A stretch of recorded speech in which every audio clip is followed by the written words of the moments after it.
Je suis Galmo Dolma, je viens du Tibet et j'ai besoin de votre aide, s'il vous plaît. Bienvenue. Merci. Je viens en France en 2014, mois d'août. Mes premiers jours, je viens ici en bateau, mais je ne connais rien, personne. J'ai dit, s'il vous plaît, je ne parle pas français, je parle que l'anglais et tibétain. And I said, I'm hungry. Et Monsieur Hugues m'a donné un sandwich et je n'ai jamais oublié ça. Bénis le Seigneur, ô mon âme. Bénis le Seigneur à jamais. Bon appétit.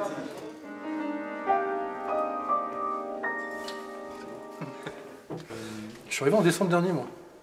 Donc pas celui-là, celui d'avant, donc 2019.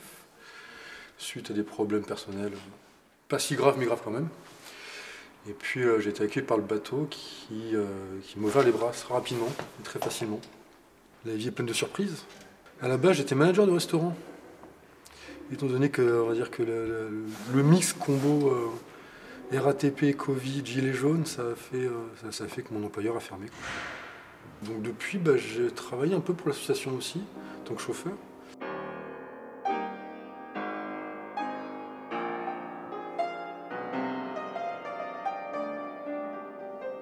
J'ai connu ce lieu depuis maintenant 30 ans, à l'arrivée du Père Arthur. Donc je côtoyais le Père Arthur déjà dans sa communauté à Cachan.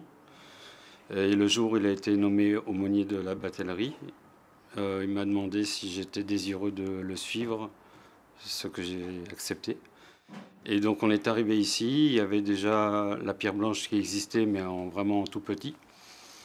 Et on a agrandi les choses en faisant l'accueil ici au bateau. Concrètement, je m'occupe de la banque alimentaire qui avait besoin d'un bon rafraîchissement.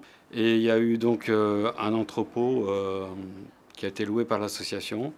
Et on a donc transféré toute la gestion alimentaire dans ce lieu-là. Donc il a fallu tout réorganiser.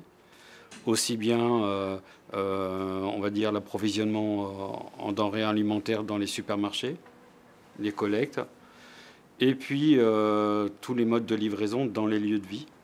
Je sais que ce que je fais, c'est pas inutile, ça nourrit des gens qui en ont besoin, voilà, qui viennent de différents horizons.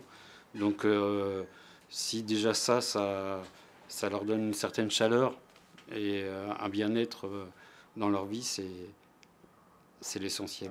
La nourriture qu'on leur apporte, ça favorise aussi le dialogue et le bien-être. Donc on a des contacts, on va dire, toujours très souriants avec les gens qui sont contents de nous voir arriver. Et en règle générale, avec les accueillis des différents lieux, c'est une très bonne ambiance. On discute beaucoup. On essaye toujours d'avoir un petit dialogue, même si c'est que 2 minutes, quand on leur apporte la nourriture. Les gens, quand je les vois arriver, je les considère comme, pour moi, des personnes qui sont envoyées par Jésus avec leur pauvreté, mais aussi leur richesse, parce que quelque part aussi, ils ont des richesses, des connaissances que nous, on découvre aussi. On a beaucoup de bénévoles qui viennent ici. Il y en a personnes âgées, elles sont trop sympas, elles sont toujours aidées nous pour les Français et moi aussi pour les Français parce que moi j'ai pensé en France, si vous ne parlez pas français, vous ne trouvez pas le boulot. Et le piano, c'est devenu du fait qu'un des frères de la communauté ascensionniste jouait du piano. Je lui ai dit, j'aimerais bien essayer ce truc-là. Il me dit, si tu veux, t'as au droit, du moment que tu ne débranches pas l'église et que tu ne déranges pas les fidèles en train de prier, ça ira très bien. Et voilà. Donc moi, je me suis mis à jouer du piano comme ça. La chapelle, quelque part, tous les accueillis qui passent devant, ils font attention. Ils montrent déjà une forme de respect, même pour ceux qui ne sont pas chrétiens. Hein.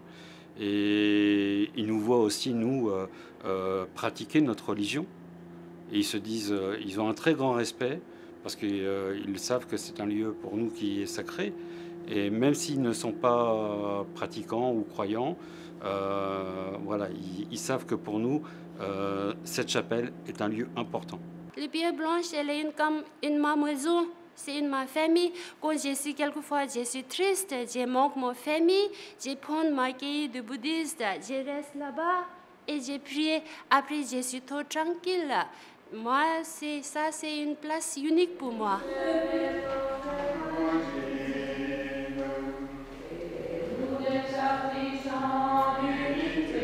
Nous qui sommes ici au cœur du bateau, c'est au nom du Seigneur ressuscité que la communauté du Gesser accueille tous ceux qui viennent vers elle. Voilà un petit peu cette raison qui nous fait célébrer chaque jour l'Eucharistie dans cette chapelle pour recueillir toute la vie de nos frères et sœurs, les accueillir, toute la vie des permanents, des bénévoles qui travaillent dans la pierre blanche.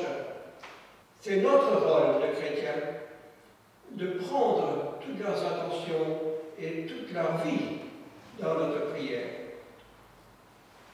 Alors nous demandons au Seigneur de faire grandir cet amour qui est en nous, d'abord en regardant favorablement tous ceux qui ne pensent pas comme nous, mais aussi en priant pour eux, pour qu'ils puissent trouver le vrai sens de leur vie dans ce qu'ils font au service de leurs frères et de leurs